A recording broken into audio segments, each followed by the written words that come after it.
Okay, so the principle of hydration goes like this. If you want to have an incredible life, extremely healthy, prevent disease, and live as long as you're meant to, you've got to be hydrated. If you don't want any of that, just let your body be dehydrated as much as you want.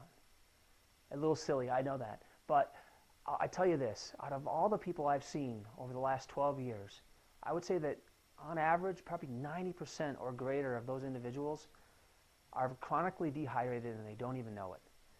And their dehydration or their lack of focus on hydration has probably led to one of the key reasons why they come to see me and ask for help.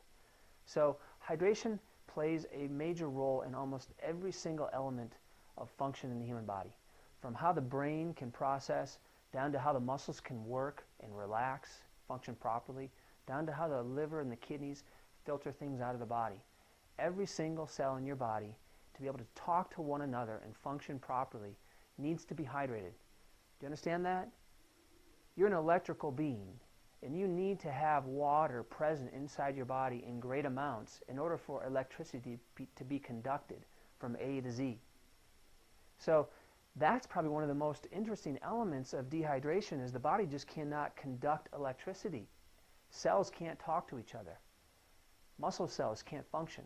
So they either become chronically cramped or they can't relax. They just wither and die on the vine. Okay? When we talk about brain function and neurological function, and the brain being able to control kidney function and the kidneys being able to talk to the brain, we're talking about hydration. If you're chronically dehydrated, signals get from point A to point Z maybe just a little bit slower or in lesser quantity than they're designed. What does that mean? That means that your body is ultimately losing its health potential little by little. You don't even know it. You can't feel it. That's the dangerous part. But little by little, dehydration leads to untimely death and disease. It can be prevented. A lot of issues can be prevented, and hydration is a key component there. So that's why I think it is so important. It's got to be covered. It's got to be a challenge. I'm going to challenge you guys to look at dehydration and hydration a little bit differently. Give it more value. Don't take this week lightly. Get serious.